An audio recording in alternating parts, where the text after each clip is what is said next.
ఈ నెల 25న మనకు తొలి ఏకాదశి రాబోతుంది. ఈ రోజున మర్చిపోకుండా కలబంద మొక్కతో ఇలా చేస్తే చాలండి. 7 తరాలకు సరిపడ్డ డబ్బు వచ్చి పడుతుంది. మీ జీవితం మారిపోతుంది. మీరు పట్టిందల్లా బంగారం అవుతుందనమాట.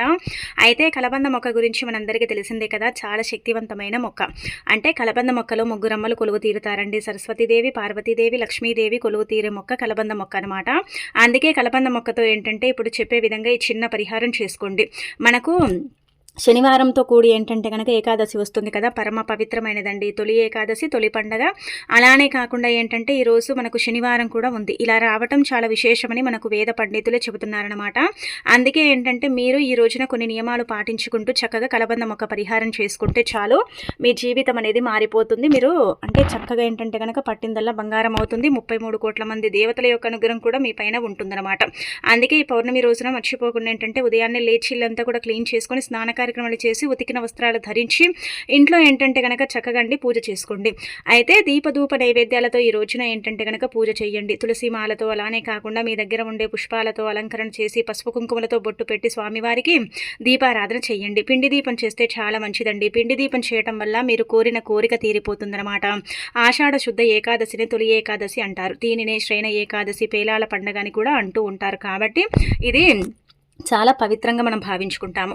ఈరోజు చేసే ఉపవాసానికి మనకేంటంటే కనుక కోటి జన్మల పుణ్యం కలుగుతుంది. అలానే కాకుండా ఏడాదికి 24 ఏకాదశులు వస్తాయి. కానీ అందులో ఏంటంటే కనుక తొలి ఏకాదశిని మనం పెద్ద పండగగా జరుపుకుంటాం. కాబట్టి ఈ రోజున ఈ విధంగా ఏంటంటే కనుక ఇంట్లో పూజ చేసుకోండి. తులసి మొక్క దగ్గర కూడా ఏంటంటే చక్కగా అంటే తులసమ్మకు నీటిని సమర్పించడం, పూజ చేయడం, ఇంట్లో కూడా కొబ్బరికాయ కొట్టడం, అరటి పళ్ళను నైవేద్యంగా పెట్టడం, చివరిగా ఏంటంటే కనుక చక్కగా మనము పచ్చకర్పూరంతో హారతి ఇవ్వటం, ఇలాంటివన్నీ కూడా చిన్న చిన్న నియమాలు పాటించుకుంటూ ఇలా పూజ చేసుకుంటే చాలా మంచిదండి. ఇంట్లో 2 పూటలు కూడా దీపం పెట్టండి. పిండి దీపం పెడితే మంచిది. కుదరకపోతే నార్మల్గా కూడా దీపం పెట్టండి. కానీ రావి ఆకు మీద దీపం పెడితే ఇంకా మంచిదండి. దురదృష్టం తొలగిపోయి అదృష్టం పట్టి విపరీతంగా ఏంటంటే కనుక మీకుండే జాతక సమస్యలు పోయి మంచి చేకూరుతుంది. కాబట్టి ఇలా చేసుకోండి. ఈరోజు ఉపవాసం లేని వారు ఇంట్లో అంటే వంట చేసుకుంటారు కదండి, అలాంటి వాళ్ళు ఈ కూరలను అయితే తినకండి. దీనివల్ల దరిద్రం పట్టి శని మీ జీవితంలో తిష్ట వేస్తుంది. కాబట్టి వీటిని అవాయిడ్ చేసేయండి. ముందుగా వంకాయలను తినకూడదండి, కష్టాలు ఏర్పడతాయి. కాకరకాయ తింటే సంవత్సరం అంతా కూడా మీకు చేదు అనుభవాలు, చేదు వార్తలు ఏంటంటే కనుక వింటారనమాట. ఇంకా గుమ్మడికాయ కూడా తినకండి. ఇక అనంతరం వచ్చేసి ఏంటంటే కనుక నేతి బీరకాయ, పొట్లకాయ, ముల్లంగి ఇలాంటివి ఉంటాయి కదా, ఇవి తినకూడదు. ఇవి పాము ఆకారాన్ని కలిగి ఉంటాయి. కాబట్టి వీటిని తినటం వల్ల మనకు సమస్యలు ఏర్పడతాయని శాస్త్రాల్లో చెప్పబడుతుంది. కాబట్టి వీటిని అవాయిడ్ చేసేయండి. ఇక అనంతరం వచ్చేసి ఇంకొకటి ఏంటంటే కనుక ఇలాంటి చిన్న చిన్న నియమాలు పాటించండి. అంటే ఉపవాసం ఉండేవాళ్ళు ఉపవాసం ఉంటే కటిక ఉపవాసం కూడా చేయకూడదు. దానివల్ల ఏంటంటే కనుక మనకు ఇబ్బంది కలుగుతుంది. భగవంతుడు ఎప్పుడు కూడా ఏంటంటే కనుక కటికంగా ఉపవాసం ఉండి నన్ను పూజించండి అని ఎప్పుడు అన్నాడండి. మనము పాలు పళ్ళరసాలు తీసుకుంటూ ఉపవాసం చేసుకుంటూ చక్కగా భగవంతుడిని పూజిస్తే మనకు కావలసినంత అనుగ్రహం కలుగుతుంది. భగవంతుడి కృపతో ఏంటంటే మనం కోరుకున్న కోరికలన్నీ కూడా తీరుతాయన్నమాట. అందుకే మీరు ఏమి తినకుండా ఏమి తాగకుండా ఉపవాసం చేయకూడదు. అది చేసినా కానీ ఫలితం అయితే రాదనమాట. ఇది గుర్తుపెట్టుకోండి. ఇక ఈరోజు ఏంటంటే ధ్యానంగా అండి, మనము అంటే మనసంతా కూడా భగవంతుడిపై లగ్నం చేసుకొని చక్కగా ఈరోజు అంటే ఇంకా మీరు ఉపవాసం చేస్తే చాలా మంచిది. 2 పూటల దీపం పెట్టేసుకోండి. రావి ఆకు మీద దీపం పెట్టండి. ఇంకా అద్భుతమైన ఫలితాలు అయితే ఉంటాయన్నమాట. ఇక ఆ తర్వాత ఏంటంటే ఈ చిన్న చిన్న నియమాలు కూడా పాటించండి. నల్లటి వస్త్రాలు ధరించకూడదు. ఎందుకంటే శనివారం ఉంది కాబట్టి నల్లటి వస్త్రాలు ధరించకండి. ఆ తర్వాత ఏంటంటే ముఖ్యంగా చెప్పాలంటే ఈరోజు రావి చెట్టుని తాకండి ఖచ్చితంగా. అంటే రావి చెట్టులో శ్రీ మహావిష్ణువు కొలువు తీరుతారు. కాబట్టి రావి చెట్టుని తాకటం వల్ల, రావి చెట్టు చుట్టూ ప్రదక్షిణలు చేయటం వల్ల మంచి ఫలితాలు అయితే ఉంటాయండి. ఇక మీరేంటంటే గుర్తుపెట్టుకోండి, మీ జీవితంలో విపరీతంగా శని బాధలు ఉన్నాయంటే కనుక 2 యాలకులు తీసుకొని రావి చెట్టు దగ్గరికి వెళ్ళి అక్కడ పడేస్తే సరిపోతుందండి. అలా కూడా ఫలితాలు అయితే రావటం అనేది మీరే మీ కళ్ళతో చూస్తారని చెప్పొచ్చు. ఇక అనంతరం వచ్చేసి రావి చెట్టు కింద దీపం పెట్టినా మంచిదనమాట. ఇలా ఈ విధంగా ఏంటంటే కనుక రావి చెట్టుకు కూడా ప్రదక్షిణ చేయడం, రావి చెట్టుని నమస్కరించుకోవటం, రావి చెట్టుని తాకడం చేయండి. ఇంకా తర్వాత కలబంద మొక్క పరిహారం అనేది చేయండి. కలబంద మొక్కని మనం చూస్తూనే ఉంటాం, మన ఇంట్లో కూడా ఉంటుంది. కలబంద మొక్క అత్యంత శక్తివంతమైన మొక్కగా పరిగణిస్తాం. కాబట్టి కలబంద మొక్క దగ్గరికి వెళ్ళండి. ఒక చెంబడి నీటిని సమర్పించేసి నమస్కారం చేసి మా అవసరం కోసం తీసుకెళ్తున్నామని చెప్పుకొని ఆ తర్వాత వేళ్లతో సహా పీకింటికి తెచ్చుకోండి. కలబంద మొక్క అతీత శక్తివంతమైనది కాబట్టి కలబంద మొక్కని ఇలా పీకింటికి తెచ్చుకున్న తర్వాత దానిపైన కొంచెం పసుపు నీళ్లు కానీ లేదంటే నార్మల్గా నీళ్ళతో కానీ శుభ్రం చేయండి. ఎందుకంటే మనకు కలబంద మొక్క అనేది చాలా శక్తివంతమైనది. కాకపోతే ఏంటంటే గనక పచ్చని వృక్షం కాబట్టి ఎంత మంచి ఉంటుందో అంత చెడు కూడా ఉంటుంది కదండీ. అందుకే ఇలా క్లీన్ చేసేసుకున్న తర్వాత ఇంకా మీరేం చేయండి అంటే గనక మీ ఇంటి గుమ్మానికి కట్టండి. ఎందుకు గుమ్మానికి కట్టాలంటే గనక మన ఇంటికి ఎంతో వరకు కూడా చెప్పాలంటే గనక నరదిష్టి ఉంటుంది. దిష్టి దోషాలు, నరదిష్టి, చెడు దిష్టి ఇవన్నీ కూడా ఉంటూ ఉంటాయి కదండీ. అలాంటి వాళ్ళకి ఏంటంటే ఈరోజు అంటే శనివారం ఏకాదశి కాబట్టి ఇలా కలబంద మొక్కని ఇంటికి తెచ్చుకున్న తర్వాత ఈ విధంగా క్లీన్ చేసుకొని కావాలంటే దానికి పసుపు రాసి కుంకుమతో బొట్టు పెట్టండి. అలా పెట్టిన తర్వాత ఏంటంటే ఎరుపు రంగు తాడు తీసుకోండి, దారం ఉంటుంది కదా, అది తీసుకోండి. అది తీసుకున్న తర్వాత కలబంద మొక్కను ఏంటంటే తలకిందులుగా వేలాడదీయండి. అంటే వేర్లు పైకి రావాలి, ఆ చివర్లు ఏంటంటే కనుక కిందికి వెళ్ళేలాగా కలబంద మొక్కని ఇక్కడ చూయించే విధంగా కట్టేసుకోండి, సరిపోతుందండి. మీ ఇంటి గుమ్మానికి ఈ విధంగా కడితే మంచిదండి. మీ ఇంట్లోకి ఎలాంటి దృశ్యశక్తులు అనేవి ప్రవేశించవు. అలానే కాకుండా చెడు, నెగిటివ్ ఇలాంటివి ఉంటాయి కదా, అవన్నీ రావు. అలానే కాకుండా మీ ఇంటికి మంచి జరుగుతుంది. ఇంటి మీద ఉండే ఏడుపుతో పాటు ఇంటి మీద ఉండే కొన్ని రకాల సమస్యలు, ఇబ్బందులు కూడా పోతాయండి. చాలా వరకు కూడా మనకి ఏంటంటే అదృష్టం, ఐశ్వర్యం అని కూడా చెప్పొచ్చు. కలబంద మొక్క ఉంటే ఏమవుతుందంటే కనుక మన ఇంటి పైన మంది ఏడుపు ఉంటుంది కదా, కొంతమంది మన చుట్టుపక్కల వాళ్ళే, మన ఇరుగు పొరుగు వాళ్ళు ఏంటంటే కనుక కుళ్ళుకుంటారు, కుతంత్రులు జరుపుతారు, మన ఇంటికి దిష్టి పెడుతూ ఉంటారు, మన ఇంటి మీద ఏడుస్తూ ఉంటారు కదా. అలాంటివి ఏంటంటే కనుక ఒకవేళ వాళ్ళు చేసినప్పుడు కూడా అలాంటివి మన ఇంటి మీద ఏంటంటే కనుక చెడు అనేది పడకుండా ఉండటానికి అవకాశం అయితే ఉంటుందండి. అందుకే కలబంద మొక్కకు చాలా పవర్ ఉంటుందని పురాణాలలో కూడా చెప్పబడుతుంది. కాబట్టి తిదివార నక్షత్రం ఉన్నప్పుడు కలబంద మొక్కని తెచ్చి ఇంటి గుమ్మానికి కడితే చాలా వరకు కూడా చెప్పాలంటే పర్ఫెక్ట్గా ఫలితం వస్తుంది. ఇంట్లో కూడా చిన్న చిన్న సమస్యలు, ఆటంకాలు, అడ్డంకులు అనేవి రాకుండా ఉండటానికి కూడా ఈ కలబంద మొక్క అనేది మనకు పనిచేస్తుంది అనమాట. అందుకే ఇంకా చేసేసుకొని చక్కగా రిజల్ట్ అనేది పొందండి. కలబంద మొక్క మన ఇంట్లో చెడు ఉందనుకోండి, అది ఎండిపోతుంది అనమాట కట్టిన తర్వాత. లేదు చెడు లేదు, ఇల్లు బాగానే ఉందంటే అది మెల్లిమెల్లిగా వాడిపోవడం అని జరుగుతుంది. అది ఎందుకు వాడిపోతుందంటే ఇంట్లో ఉండే నెగిటివ్ మొత్తం తీసుకొని అలా వాడిపోతుంది. ఇంటి మీద ఉండే చెడునంతా కూడా తీసుకొని ఆ విధంగా అవుతుంది. అప్పుడు తీసేసి పడేసి మళ్ళీ కొత్తది కట్టేసుకుంటే సరిపోతుంది అనమాట. ఇంకా ఏకాదశి కదా, అయితే ఆవుకి ఇది తినిపించండి. ఆవుకి ఇది పెడితే చాలా మంచిదనమాట. ఆవుని పూజించటం, ఆవుకు ఆహారం తినిపించడం, ఏకాదశి తిథి రోజున ఆవు పాదాలను తాకటం, ఆవు నుదిచి భాగాన తాకటం చేస్తే అదృష్టమే అదృష్టం అండి. ఆవులో అంటే సమస్త దేవతలు కొలువు తీరుతారు. ఆవు ఏంటంటే గనక దేవతల యొక్క రూపంగా భావిస్తారు. ఆవు యొక్క భాగమునందు ఏంటంటే గనక ఒక్కొక్క దేవతామూర్తి కొలువు తీరుతారు. కాబట్టి ఈ రోజున ఆవుకు టమాటాలను తినిపిస్తే మంచిదండి. విపరీతంగా అదృష్టం పడుతుంది, రాజయోగం కూడా పడుతుంది. కాబట్టి టమాటాలను ఏంటంటే గనక ఆవుకు తినిపించండి. టమాటాలను తినిపించడం వల్ల మీకేంటంటే కనుక దురదృష్టం ఉందనుకోండి, అది తొలగిపోయి అదృష్ట ద్వారాలు తెచ్చుకుంటాయి. అదృష్టం మీ వెంట ఉండటానికి అవకాశం ఉంటుంది. కాబట్టి టమాటాలను తినిపించండి. ఆ తర్వాత ఆవుకి ఏంటంటేనండి చెప్పాలంటే కనుక వంకాయలను, అలానే కాకుండా పచ్చగడ్డి, తోటకూర, పాలకూర ఇలాంటివి కూడా పెట్టవచ్చండి. వీటి వల్ల కూడా ఏంటంటే కనుక మానసిక ప్రశాంతత కరువైపోతుంది. డిప్రెషన్ ఉంటుంది, బాధలు ఉంటాయి, చిన్న చిన్న ఇబ్బందులు ఉంటాయి. ఇలాంటివన్నీ కూడా పోవటానికి ఏంటంటే ఎక్కువగా అవకాశం ఉంటుందన్నమాట. ఫలితం అయితే పొందగలుగుతారని చెప్పొచ్చు.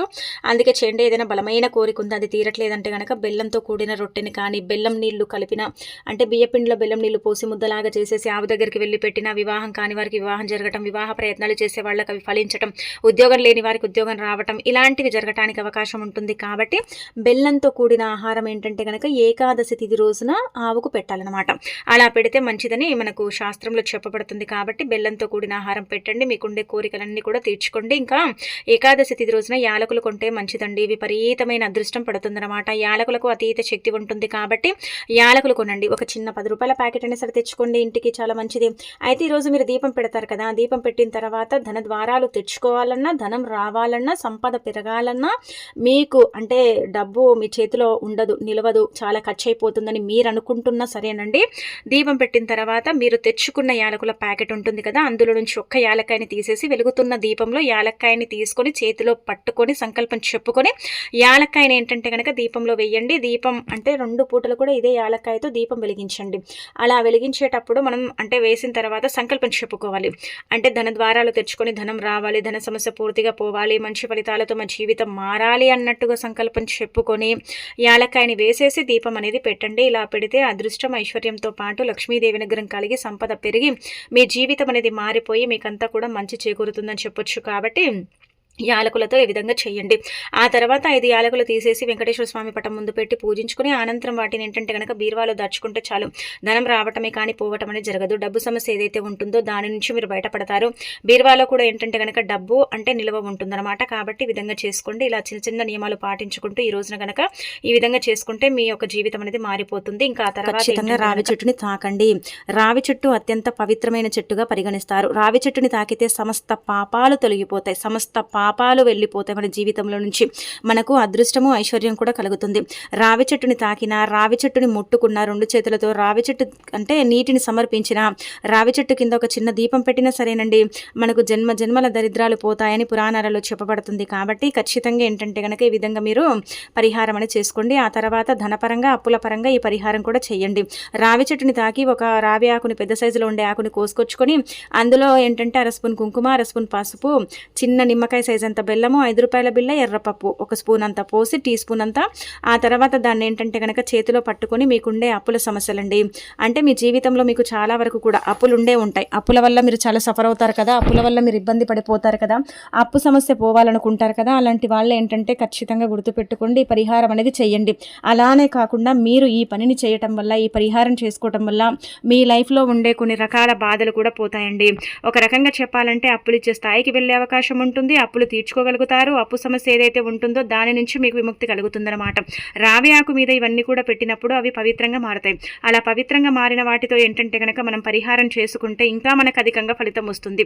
5 నిమిషాల్లో మీరు అద్భుతాలు చూడగలుగుతారు. 5 నిమిషాల్లో మీరు కోరుకున్నంత డబ్బు కూడా లభిస్తుంది. అంటే ఇక్కడ మీకు కుప్పలుగా డబ్బు వచ్చి పడుతుందని కాదండి, ధన ద్వారాలు అనేవి తెచ్చుకుంటాయన్నమాట. ఆగిపోయిన సంపద తిరిగి మళ్ళీ ప్రారంభం అవుతుంది. ఆగిపోయిన డబ్బు కూడా తిరిగి మీ దగ్గరకు వచ్చే అవకాశం ఉంటుంది. ఏదో ఒక మార్గాన మీ దగ్గరికి ఏంటంటే కనుక ఆ దైవమే, అంటే ధనానికి ఆదిదేవత లక్ష్మీదేవే డబ్బుని పంపిస్తుందని పురాణాలలో చెప్పబడుతుంది. కాబట్టి ఈ బెల్లం ఏంటంటే దైవానికి చాలా ఇష్టం. 5 రూపాయల బిళ్ళ అప్పుని తీరుస్తుంది. పసుపు కుంకుమలు చాలా పవిత్రమైనవి. ఇవన్నీ కూడా మనం కలుపుతున్నాము. పప్పు అంటే గ్రహాలకు అంకితం చేయబడుతుంది. కావున ఇదంతా కూడా తీసుకొని చక్కగా ఏంటంటే కనుక చేతిలో పట్టుకొని, లేదంటే ఆకులో పెట్టి చేతిలో పట్టుకొని సంకల్పం చెప్పి తీసుకెళ్ళి మరలా ఆ యొక్క రావి చెట్టు దగ్గరే వదిలేసి వస్తే ఇంకా మంచిదండి, ఇంకా మంచి ఫలితాలు అయితే ఉంటాయన్నమాట. ధనానికి ధనము, అప్పుకు అప్పు తీరటం, ఇవన్నీ కూడా జరుగుతాయన్నమాట. ఇది చాలా చాలా శక్తివంతమైన పరిహారం. కాబట్టి మర్చిపోకుండా ఈ రోజున ఏంటంటే కనుక ఈ పరిహారం చేసుకొని రిజల్ట్ అనేది పొందండి. మీ జీవితంలో ఉండే చిన్న చిన్న సమస్యలు ఏంటంటే కనుక పోగొట్టుకోండి. ఇటు ఒక రకంగా చెప్పాలంటే అప్పు సమస్యను తీర్చుకోండి, అలానే డబ్బును కూడా వచ్చేలాగా చేసుకోండి, ధన ద్వారాలను తెరిపించుకోండి, దైవానుగ్రహాన్ని కలిగించుకోండి. అలానే కాకుండా ఏంటంటే కనుక మీ యొక్క లైఫ్లో అంటే చాలా వరకు కూడా సంపాదిస్తాం కానీ రూపాయి కూడా మిగలదండి, సంపాదిస్తాం కానీ చేతిలో చిల్లిగవ్వ కూడా ఉండదండి అని బాధపడతారు కదండి. అలాంటి వాళ్ళకి ఏంటంటే ధనం మిగలటానికి, ఐశ్వర్యం కలగటానికి, అన్ని విధాలుగా కూడా బాగా కలిసి వచ్చి ఎలాంటి ఇబ్బంది అనేది లేకుండా ఉండటానికి ఏంటంటే ఈ పరిహారం అనేది పనిచేస్తుంది. రావి ఆకు చాలా పవిత్రమైన ఆకు. రావి ఆకుకు ప్రకృతి అనుగ్రహం ఉంటుంది, దైవానుగ్రహం ఉంటుంది. రావి ఆకు చాలా పవర్ఫుల్గా పరిగణిస్తారు. కాబట్టి రావి ఆకు మీద ఇవన్నీ కూడా పెట్టినప్పుడు రావి ఆకు ఏంటంటే కనుక ఇంకా శక్తివంతంగా మారుతుంది. మనం చేసే పరిహారం కూడా ఏంటంటే కనుక ఖచ్చితంగా సిద్ధిస్తుందండి. ఇలా చేసుకోండి. ఇవన్నీ కూడా మన ఇంట్లోనే ఉంటాయి, మనం బయట నుంచి కూడా కొనాల్సిన అవసరం లేదు కదా. మన ఇంట్లో ఉండే వాటితోనే మనం పరిహారం చేసుకుంటే తొందరగా ఏంటంటే కనుక రిజల్ట్ ఉంటుందన్నమాట. తొందరగా మనం ఫలితం పొందొచ్చు. ఇది చేసిన తర్వాత మీరు ఇంట్లో చేసుకుని తీసుకెళ్ళి డైరెక్ట్గా రావి చెట్టు దగ్గర కూడా పెట్టొచ్చు. లేదు రావి చెట్టు దగ్గరే చేసుకుంటామంటే ఆకును తీసుకుని దాని మీద ఇంకా పసుపు కుంకుమలు, బెల్లము, అలానే కాకుండా ఎర్రపప్పు, 5 రూపాయల బిళ్ళను పెట్టి నమస్కారం చేసుకొని ఇంకా వెనక్కి తిరిగి చూడకుండా వచ్చేస్తే కూడా సరిపోతుంది. ఆ విధంగా కూడా ఫలితాలు వస్తాయి, ఈ విధంగా కూడా ఫలితాలు వస్తాయి. మీ లైఫ్ అనేది చేంజ్ అవుతుంది, మీ జీవితం అనేది మారిపోతుంది. కాబట్టి ఇలా ఇంకా మీరు ప్రయత్నించుకోండి. ఇలా ఈ చిన్న చిన్న నియమాలు కూడా పాటించుకోండి. ఖచ్చితంగా మార్పు అనేది ఉంటుంది. ఖచ్చితంగా మీరే మార్పుని చూసి షాక్ అయిపోతారని చెప్పొచ్చు. ఆ తర్వాత ఏంటంటే కనుక ఈ రోజున గుర్తుపెట్టుకోండి, ఏకాదశి తిథి రోజున పసుపు రంగులో ఉండే బట్టలు కానీ, ఎరుపు రంగులో ఉండే బట్టలు కానీ ధరించండి. అలా ధరించి దగ్గరలో ఉండే మీరు అంటే విష్ణు ఆలయాలకు వెళ్ళేసి చక్కగా పూజ చేసుకుంటే చాలా మంచిదండి. చాలా అద్భుతమైన ఫలితాలు అయితే ఉంటాయి. ఇక ఆ తర్వాత ఏంటంటే ఉపవాసం ఉంటారు కదా, చాలామంది కూడా ఈరోజు ఉపవాసం ఉంటారు. అయితే ఉపవాసం లేని వాళ్ళకి ఏంటంటే ఇవేమి వర్తించవు. ఒకవేళ మీరు ఉపవాసం ఉంటారనుకోండి, కటిక ఉపవాసాన్ని చేయకండి. కటిక ఉపవాసం చేయటం వల్ల ఏంటంటే ఫలితాలు అయితే రావండి. కటిక ఉపవాసం చేయటం వల్ల ఏంటంటే కనుక ఆ ఉపవాసానికి ఫలితం అనేది లేకుండా పోతుందన్నమాట. ఉపవాసం ఉండటం అంటే కనుక భగవంతుడికి దగ్గర అవ్వటం. మనము మనసుని అంతా కూడా భగవంతుడిపై లగ్నం చేసుకుని చక్కగా ఏంటంటే కనుక జపం చేసుకుంటూ పాలు పళ్ళ రసాలు తీసుకుంటూ మనం ఏంటంటే ఈ రోజున ఈ చిన్న చిన్న పరిహారాలు పాటించుకుంటూ చక్కగా భగవంతుడిని పూజిస్తే ఖచ్చితంగా మనకు భగవంతుడి అనుగ్రహం కలుగుతుంది.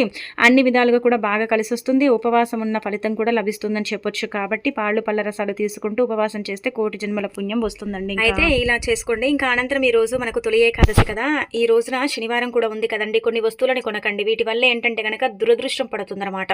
అంటే మనకు శని బాధలు ఏర్పడతాయి. ముందుగా ఈ రోజు వచ్చేసి నూనెను కొనకండి. అస్సలు కూడా నూనె, ఇనుప వస్తువులు, నల్లటి వస్త్రాలు ఫలాలు ఏంటంటే కనుక కొనకండి.